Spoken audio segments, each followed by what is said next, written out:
today on The Social. Would it bother you if your partner had a crush on your BFF? We react to Matt Damon's revelation about his wife's initial interest in longtime friend Ben Affleck. And do you welcome blunt advice? Why one woman thinks her older relatives' comments are doing more harm than good to the young adults in her family. Then, CTV national news anchor Omar Sachedina tells us about his exclusive interview with Lisa Banfield, the wife of the man who committed the deadliest shooting rampage in Canadian history. Plus, from luxe beauty brands to pharmacy holy grails, we dive into some of our favorite celebrities' beauty bags and uncover their most loved products. It all starts now on The Social.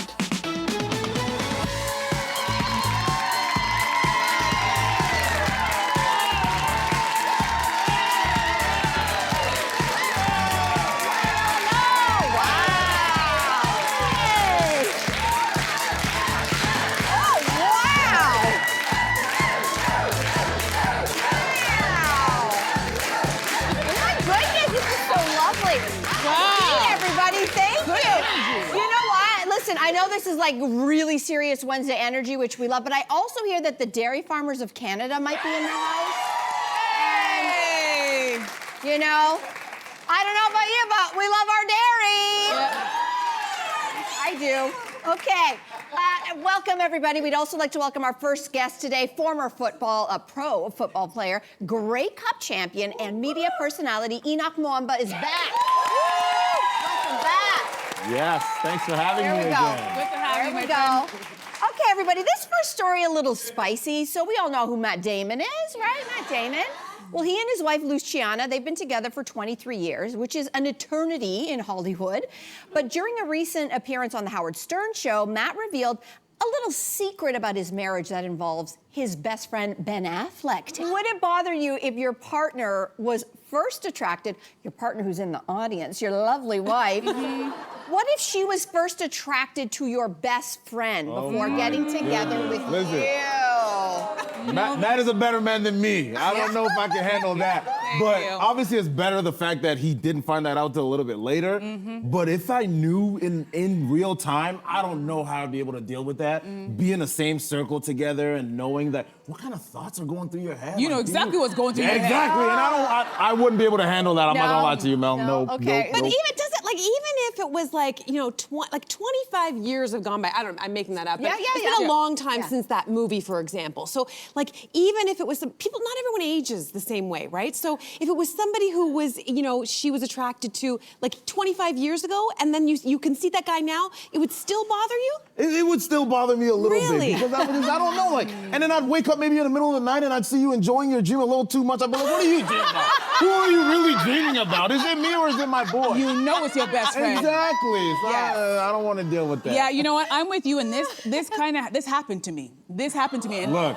Listen, so I already know how I would feel about it, right? But I wasn't the wife. I was actually at dinner with my girlfriend, and she invited her husband. That's our story for another day. And so we're all hanging out, we're having a good time, and then he leans over and he goes, yeah, I told my wife that if I'd met you first, I would have hit on you instead of her. Look at that. No. I remember whipping my eyes to her, like looking for her to like flip the table, but I guess she's nose blind to his nonsense. So both of them were like, ha ha ha, and I was like, oh, this dinner is over. And for me, not only was it awkward, it was also so disrespectful. And I'm putting myself in her shoes because I'm like, well, now every time that we hang out, you're gonna watch every time we interact. Because if we laugh too hard or we getting along too well, and I'm not built for that. I'm with you, I don't want it. I really don't want it. And I think secretly, I would always be looking for my best friend to not be as good as me. I know that sounds terrible, but I'd be like, look at her, she's not as smart as I am. Her job's not as good as I am. You see her little outfit? Okay, you wanted that? Like, that would breed that kind of person in me. So I know I can't deal with it. I think there's a difference for me. I totally get that. Like, that would totally make sense. I think for me, there's a difference between just looks and like actually knowing the other people. So in this case, as we just heard, the wife and the best friend went to watch Good Will Hunting, as we all did. I don't think she ever thought in a million years, like, I'm gonna stumble upon Matt Damon and Ben Affleck. So, you know, so it was just purely on looks. So I have to say, I was the person where with a past boyfriend, like, okay, he was hot. A lot of his friends were hot. However, to me, I would be more threatened if there was more of a personality connection than just looks. A lot of his friends were hot, but then they would open their mouths and I was like, Yeah, it's true. That's over. And listen, I don't want to dog on Ben Affleck in this situation, but he's got a lot of demons in his closet. He's got a lot of stuff going on. She's probably like, whew, thank God I dodged him. Yeah. I did pick the right one. So true. I get it, but I'd be more threatened if Ryan was really into someone else's personality in my group. Then I'd be. But even from a male's perspective, you start from the appearance, and then you get to know the personality. I just wouldn't want to put myself in a scenario where, all right, they look good, and then I like the personality. No, Then we're not gonna. Yeah, no, I You're get that. starting that. You're just opening up a door you don't want to deal with. That's true. Okay, we're It's gonna true. move on to this. You probably have an opinion on dog strollers. Everyone seems to. So, that's right. In a piece for the New York Times Magazine, one dog mom argues that pet lovers should forget the cynics and side eyes. She writes that the strollers are practical for running errands and there's nothing wrong with spoiling your pets. So what do we think of dog strollers? Yay or nay? You know what? At this point, okay, you guys don't like it. I'm a little bit nervous because I think I'd rather insult people's children than their dogs. Because dog people. Wow. No, dog people are intense. But I will say this much. I live in the downtown core, and 9 times out of 10, if you see a person pushing a stroller, there's a dog in there and not a baby, which is, takes a little getting used to. But I'm going to actually call out some of these dog owners. Now, if your dog has hip issues or they're elderly or they're blind, I understand why they're in the stroller. But I'm not talking to those people right now. I'm talking to the people where your dog can use its 4 legs. And I think some of those people are using the stroller so they don't have to deal with their dog's bad behavior. You know, the dog that yips at everybody, bites at other dogs, doesn't know how to walk on a leash. You know how it's very embarrassing when you're out there with a dog that you cannot control, or you're calling your dog's name and it's ignoring you. You know how you fix that? You throw it in the stroller, put up the hood and go, yeah, everything's fine with my cute little dog.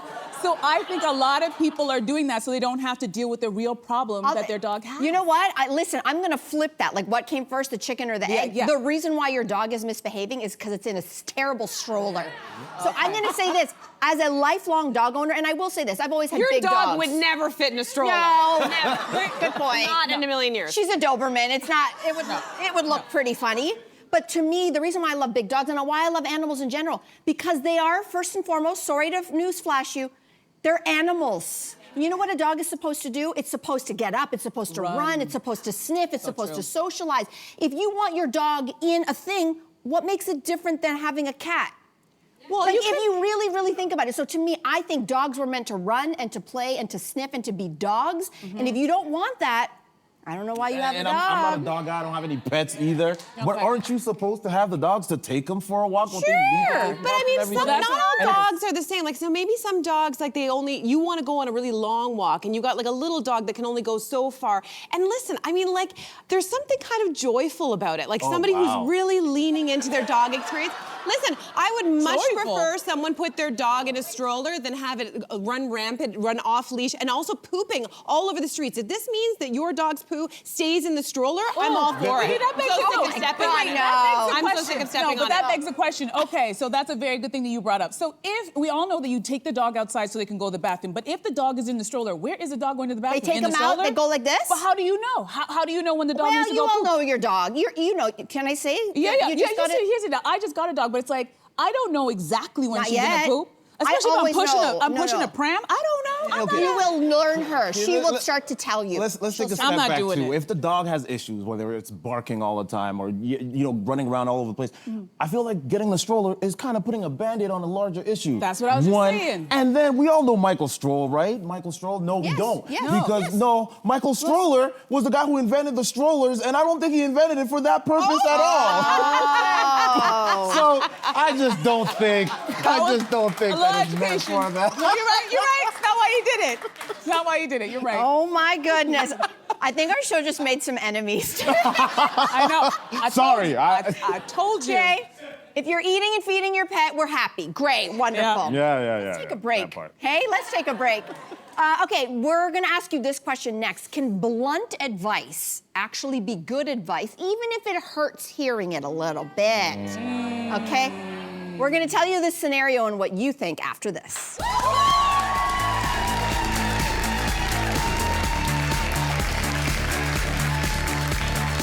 Tomorrow on The Social, a must-have practical guide for anyone suffering under a toxic boss. From the author of I Wish I'd Quit Sooner.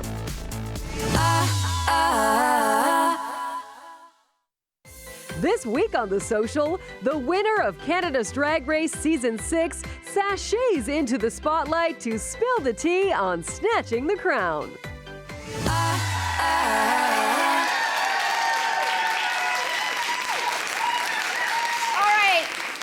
Don't just take my word for it. We have an awesome time live in studio, do we not? Yeah. We do. This is your official invitation. If you're in the Toronto area, come on down. You're coming here for a convention. You're coming here because you're a dairy farmer. I don't care. Everybody is welcome. All you have to do is scan the QR code that's on the screen right now and you can get your tickets, and they are the perfect price. Right, Andrea? Yes, honey, because we love a free 99 around here. That's right. So come on down, everybody. All right, so let's dive into our next hot topic. A reader wrote to the New York Times wanting to know what to do when older relatives hurt young ones with blunt advice. They say they were flabbergasted after hearing an uncle tell their nephew he talks too much and a grandparent tell their grandkid to lose weight. Whoa. So, Henoc, can blunt advice be good advice even if it's hurtful? Because you have 3 little girls at home. Do you want the grandparents talking to them that way? I'll say this, right? I think that I wouldn't want anybody and everybody kind of pouring to my daughters and saying anything, but I do realize that there are a lot of people that are older that have a lot of experiences. Yes, the delivery sometimes doesn't come out the way you would want. This is why you have parents out there to kind of massage it and kind of get the actual value out of the conversation. But I also do agree that, yes, that could be dangerous, but at the same time, you have to have the right circle and system around you that can massage it and bring take the value out of it that is necessary. And I also think it matters who. I think in this case, grandparents' context matters because you would imagine that you would understand their intent or motivation. If it's strangers gonna start talking to my kid like that, look out. Yeah, I don't know you. However, grandparents are a little different. And I will say there is, at least in my family, a cultural component to this. If you have a Filipino tita, she's gonna talk to you about 3 things, if she hasn't seen you in a while especially. Your skin, your weight, and your grades.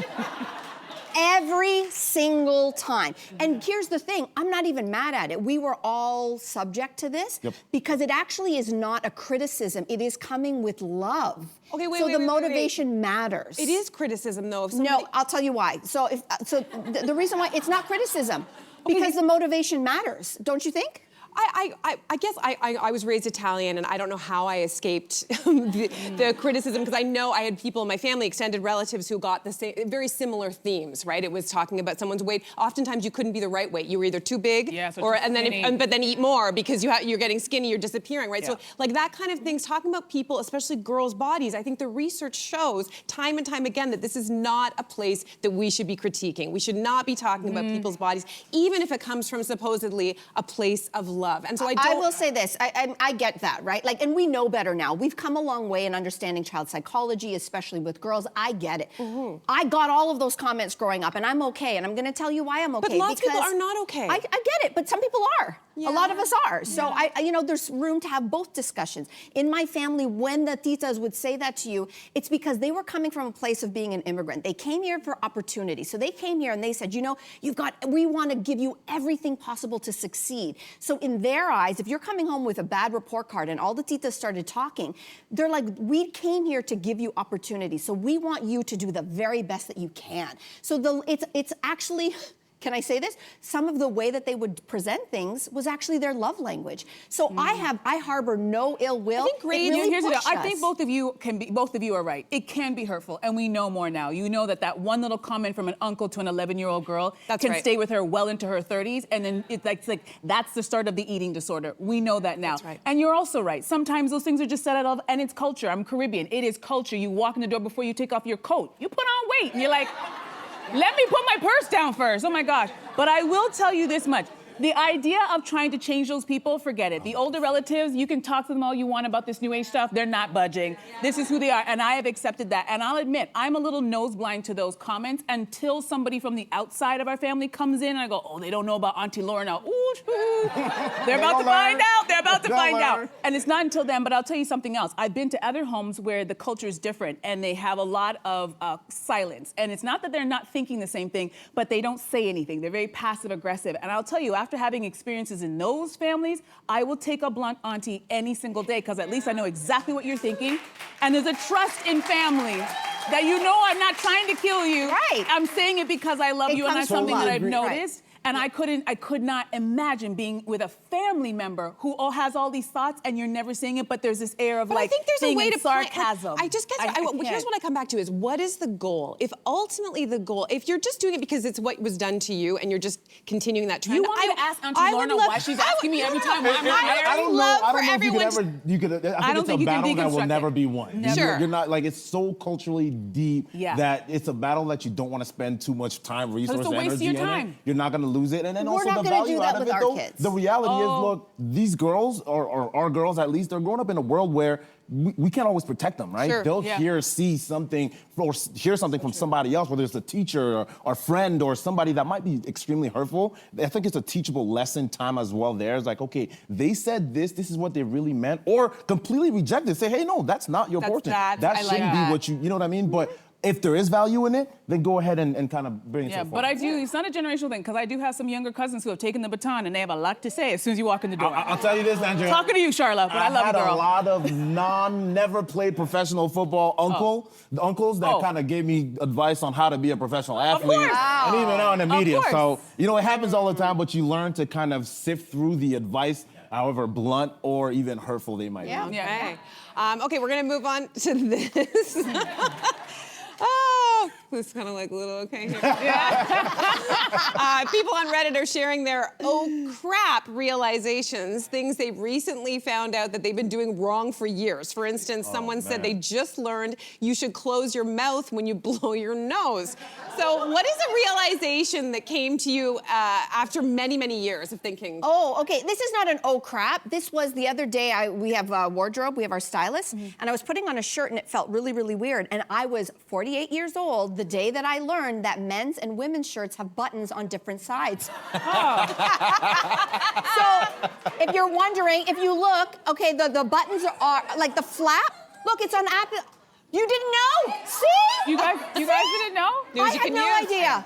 So this is not an oh crap. I mean, I'll still be able to get dressed. Yeah. But I was But you didn't know. Why? And why? Yeah. What about you? Interesting. All right, so there's a guy named Sydney Raz who's on TikTok who has this fantastic videos, and I've learned so much from him. He has all of these things, like things I wish I knew before I was 30. I just want to show you guys a little clip to see if you knew this one. All right, so here it is. It's Alt-Shift-T for the time. Did you know that if you go on any computer, hit Alt-Shift-T, or for the date, Alt-Shift-D for the date, it automatically pops up? Look at that. That's exactly what Learning I on the did. social. Did not know that. Did not know that. Did not know that. News. Can I preface, before I say my thing, the fact that I am bilingual, right? My first language is French. And it was 2 weeks ago, we were having a conversation with my wife, and I said flyer for zippers. And she's like, what are you talking about, Henoc? I said, flyer, look, your flyer. Flyer? She said, it's a fly. I said, are you kidding me? No, we had like a 2-day conversation about this. So hold on, Maybe your uncles were right. Maybe your uncles were right. Hold on, are you confirming it is a fly? Maybe your uncles are right. Is it a fly or is it a flyer? A fly. Flyer? It's a fly. It didn't make sense. I said that I spoke French first. I said that, remember? Blame it on the French. Okay. Yes. Okay. All right, everybody on break, check your flyers. Make sure they're up. That's actually really, really awesome. Let's take a break, everybody. Should universities all be considering an applicant's extracurricular activities in their entire admissions process? Or is it grades reign supreme? We're gonna debate this after the break.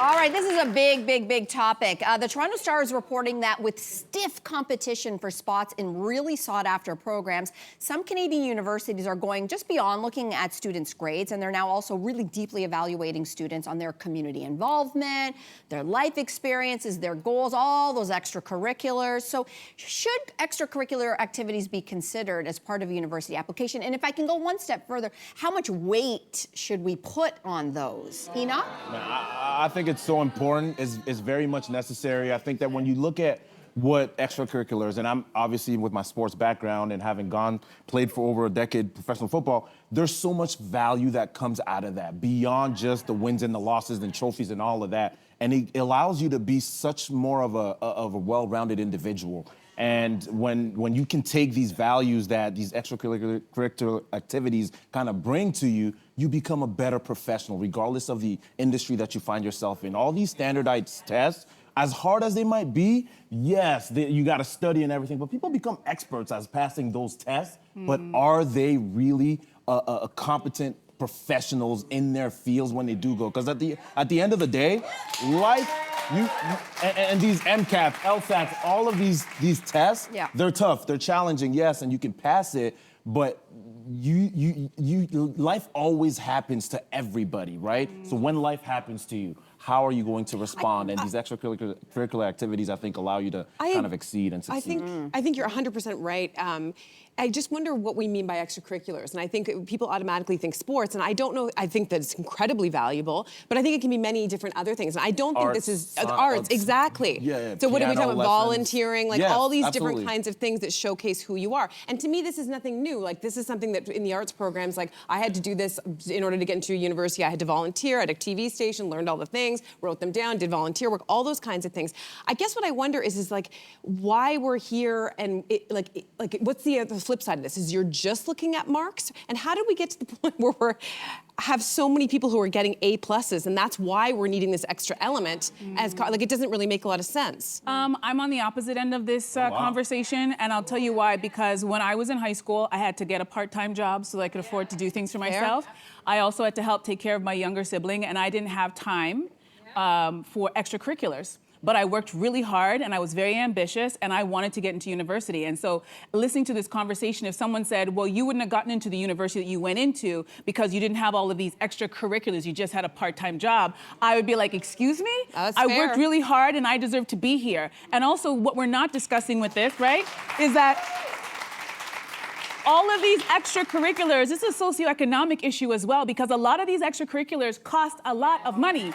Because I do these extracurriculars now. I play tennis, I'm going to go skiing, I do lots of different things, but those things cost money. And I hear these parents talk about thousands of dollars for their kid to be a part of a soccer team or a softball team, and they're spending their entire weekend. Not all parents have that kind of time and those types of resources. And even the volunteer work, because it's like, oh, you got to volunteer. Well, how did you get into that volunteer work? Did your mom or dad know someone at that company that got you at the top of that list so you could volunteer? It's not always a fair system, so I think it's not fair to create another barrier for the kids who don't have access to be like, oh, your marks aren't enough. If you're not kayaking, well, I'm sorry, you can't get into this university. I don't think it's fair. I agree with the socioeconomic portion of things, but there's chess clubs that I think are even important. Sure. Lessons at school, and then school teams also, I think, allow you to kind of dive into this world that on your own you probably wouldn't have been into, just because you have to work with people around you that might not think like you, right? But you have to accomplish that same goal. I played chess, but I didn't have time for the chess club because I had a job and I had homework to do. I had other things that I had to do. So knowing how to play chess and then belonging to a club, I'm sorry, I wasn't thinking about belonging to a club. I knew how to do it. Yeah, I think this is I think you all are bringing up a lot of parts of university. The flip side of this discussion is that universities are businesses, and so part of this pipeline is a widening gap between the haves and the have-nots, and we are just widening the gap if you are leaving out the kids whose parents cannot afford all the hockey gear, all the basketball gear, going to the tournaments, and that is a reality. And a lot of universities, especially in Canada right now, because we've shut the door on so many international students, they're hurting for money. And I hate to say it, they've shown this in all the Ivy League schools in the States. Why do you think, if you take a look at the sports and the extracurriculars that matter, it's the sports that require the money to already be playing them. So why is there an emphasis on row club? What is row club giving people? What about tennis? What about golf? Even the equestrian sports. People require money because the business side is, I don't just want the kid who's doing the good marks and has the extracurriculars. I need mom and dad to also make big fat donations to the universities. Like, the pipeline is real. The flip side is that I have a daughter, we have kids that maybe one day want to, maybe should go to university, because there is also a competitive part of this in real life. The kids who have only high school diplomas versus the kids who have university degrees. Who's going to make more money in their lifetime? So the gaps are widening, the haves, the have-nots. So I think every kid should sit down, regardless of what they're doing, extracurricular or not, and everybody should have a face-to-face interview with the admissions deans. Big time. That's what I think should have it. State your case. State your case. Henoc, we love your perspective on everything, and that's why we love having you here. Thanks for coming back. Always love coming. Always good. Always Thank you. Okay, let's take a quick break. When we come back, CTV national news anchor Omar Sachedina is here to talk about his exclusive interview with the former spouse of Canada's worst mass shooter. You do not want to miss this really important conversation next.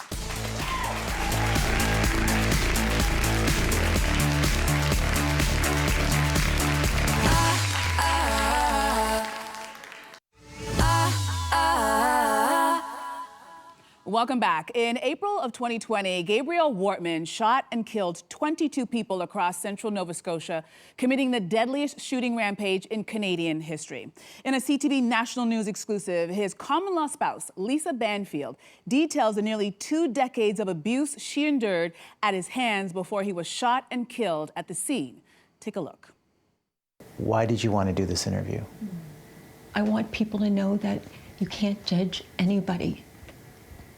Because when you're in that situation, you're being manipulated. She went from being victim number 1 to public enemy number 1. Lisa Banfield had no choice or option. She had no autonomy. I mean, she was being controlled 100% by her abuser. And then he grabbed me by the hair and he's pulling me and he's like, get up. So I got up. And as soon as I got up, then he went like this and kicked me. And I went down and it was just like, it killed me. We'd like to welcome back to the show CTV National News chief anchor and senior editor, Omar Sachedina. Welcome back.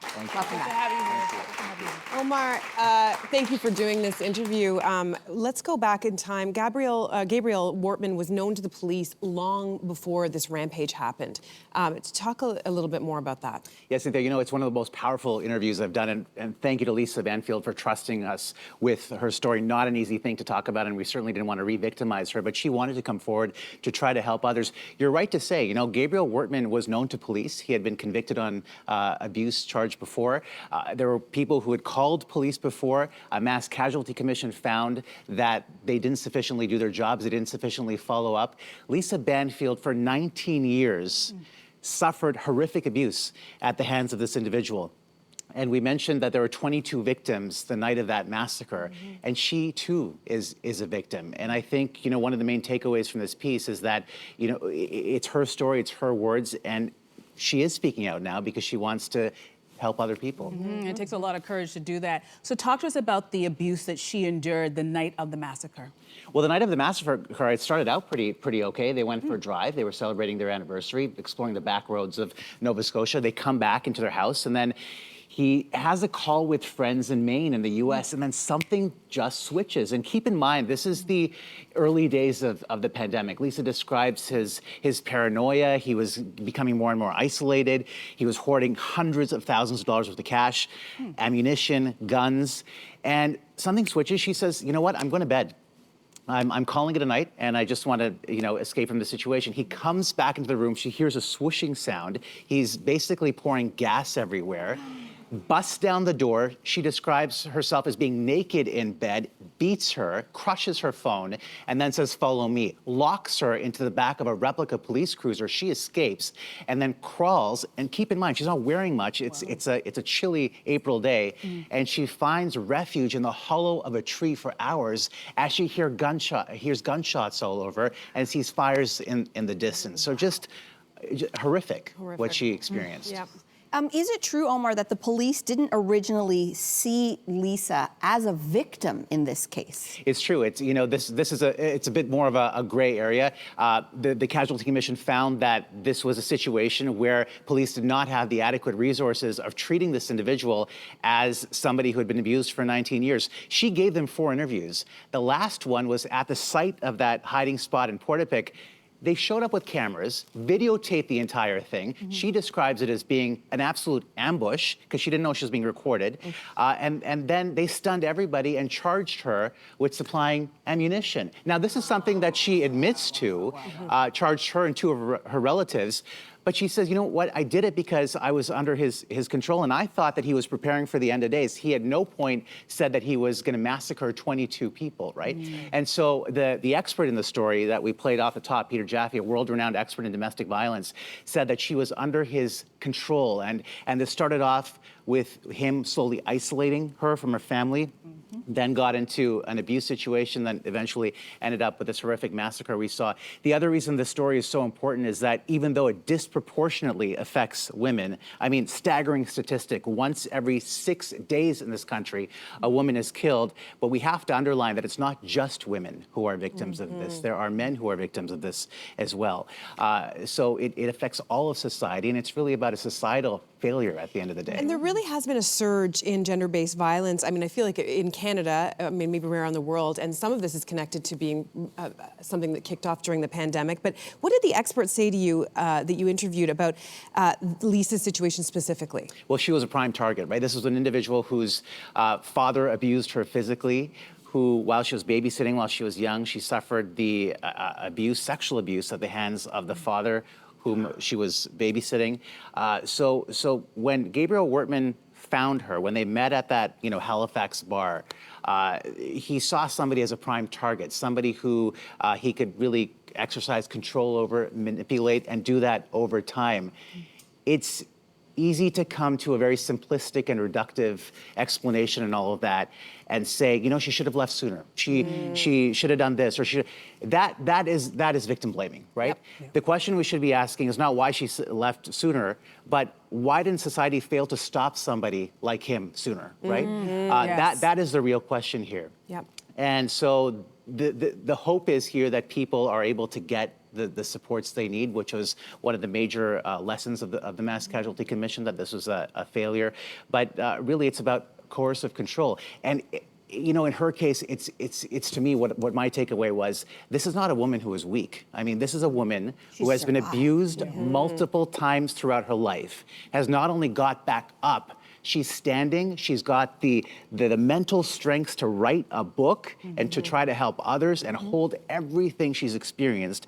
And she said, you know what, I feel so much compassion towards the families and what they went through. This is something that she still struggles with the sense of survivor's guilt, even as she's processing everything that she went to, because she almost died that night. Yeah. Can we go a little further in the idea of societal failure? You're right, it's victim blaming to say, well, why didn't she leave, instead of asking, well, why did he treat her that way? Yes. So let's go further in that. When you say societal failure, or many experts in this case say this is a perfect case of societal failure.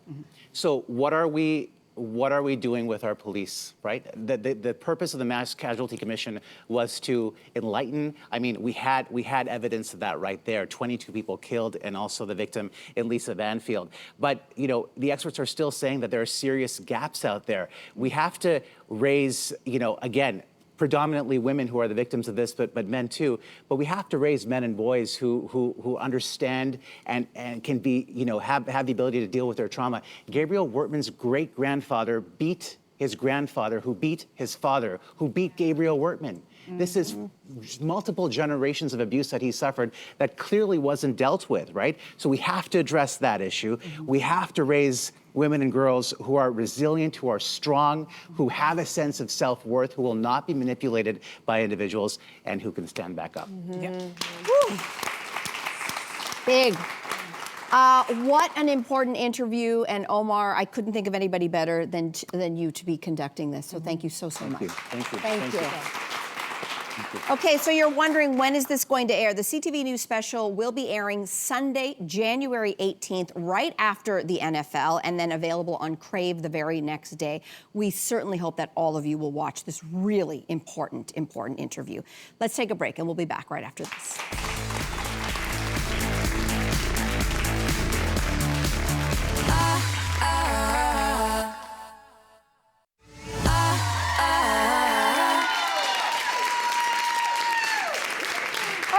Everybody, you know I love my glam, and I'm always trying to figure out what exactly do those celebs have in their personal cosmetic bags. Well, you're in luck, Mel, because here to help us get ready with some celeb-approved beauty products is shopping editor Renee Say. Welcome back.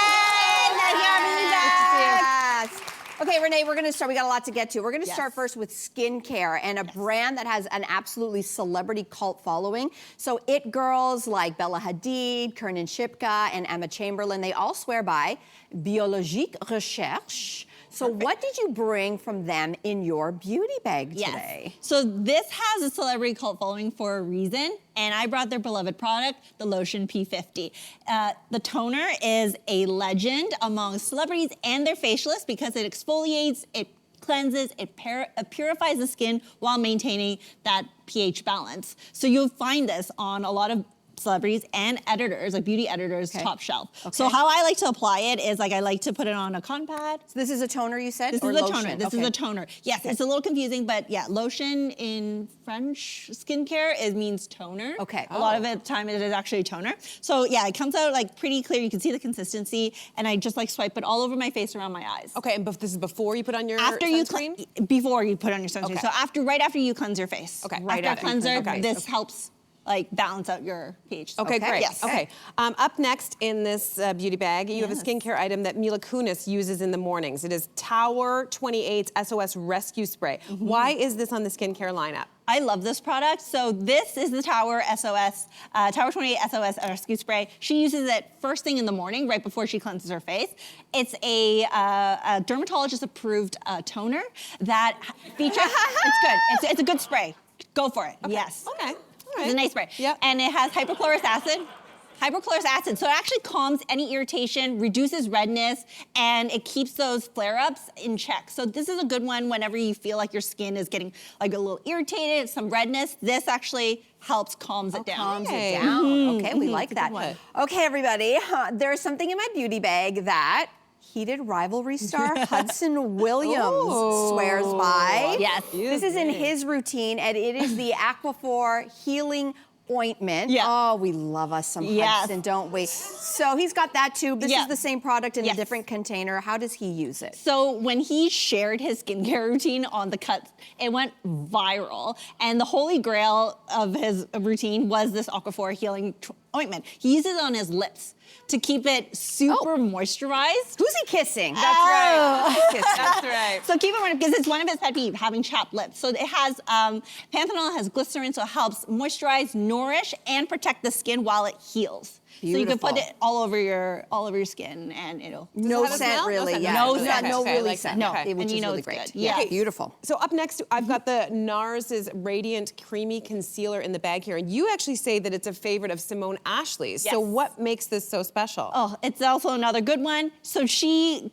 calls this her holy concealer, the NARS Radiant Creamy Concealer, and her Bridgerton makeup artist on Bridgerton used it, and she like never looked back. At 16-hour perfection, it has moisturizing, hydrating skincare benefits, and it also has light diffusing technology, so it helps obscure any imperfections you may think you have, and it's available in 30 shades, which is so wonderful. 30 shades, Yeah. that's great. Yeah. I love it. And it's actually got a really nice finish It has to a really beautiful finish. Oh my gosh, we love Love that. Okay, up next, a luxe product that Gabrielle Union uses in her glam. So it's the Chanel Baume Essentiel Multi-Use Glow Stick. So, oh God, she can do no wrong. She can do no wrong. I mean, look at her. Yes. Look at her. Okay, so tell us about her it. glow is in due part thanks to the Chanel multi-use glow stick. It's a hydrating highlighter. It's a really moisturizing highlighter, and it really melts into your skin. And when it catches the light, it really gives that glimmering effect. And I love using it on my cheekbones, like the tip of the nose, eyelids, or like I know. It's one worth keeping. One worth that. Right, I saw didn't see anything. I didn't see anything. I saw. So yeah, it's a really good one. I love it so much. Okay, Mel. All right. Okay, so Dua Lipa is such a beauty icon, and we've seen her use the makeup Forever long-lasting lip liner here. So what can you tell us about this? Feels like a very retro shade. It definitely is. So this is the one that she uses is Anywhere Caffeine, and she loves using it to make her lips look, lush and plump. So it's, as you can see, it's super pigmented. It's like that mocha mousse tone too. Yes, it's waterproof and it's long wear. It doesn't budge all day. So this is like one of her favorites. It's a good it's a Makeup gorgeous. Forever long-lasting lip liner. We love that one. Yeah, it's a good one. Yeah. That one should go in your shirt. Okay. Too. Now I'm getting the. Okay. Okay. All right. I mean, yeah. I don't what? There are it girls who are putting all these products on the map. So the next it girl, she's been an it girl for a long time, Sophia Richie, and she's got the Anastasia Clear Brow Gel that she's been using in her daily beauty routine. So is that how she gets those iconic brows to stay in place all day? I definitely think so. And she's not the only one who loves this product. A lot of celebrities we do find it's in their beauty bag as well. It's lightweight, it's a clear eyebrow gel, so it's universal, and it keeps those hairs in place. So then it gives you that clean, polished look, which is what she's really known for. And and I love how it doesn't leave any sticky residue. So it's a good one to apply, even if you don't want to put any eyebrow product on, but just even this one, just to make yourself look a little bit more put together. Love that. And then you could just put a color on top, like a powder on top of that if you want to. Nice. Okay, Renee, we only have about 30 seconds left, but we have to talk about Taylor Swift's bath time routine, because she mentioned it in her latest documentary. Yes. So Eagle Eye Beauty fans were able to zoom in and scope out her products that she was using from this still. I know. So what have you found here? Such a treat. So this is the Way St. Bart's Gentle Body Wash. It's available at Sephora Canada. It has rosehip oil, has vitamins A and C, as well as jojoba oil. So it not only moisturizes, but brightens your skin without stripping those natural oils. So, and it smells like a tropical. It's St. Bart's, right? It's so it St. has Bart's. dragon fruit, it has orange blossom, it has tuberose. Love it. We love it. Gorgeous. Oh my God, does that mean we're all gonna look like Taylor Swift? Yes! Yes! Renee, this is so much fun. Thank you. You're welcome. Thank you. Let's take a break. We'll be back after this. Can I smell it?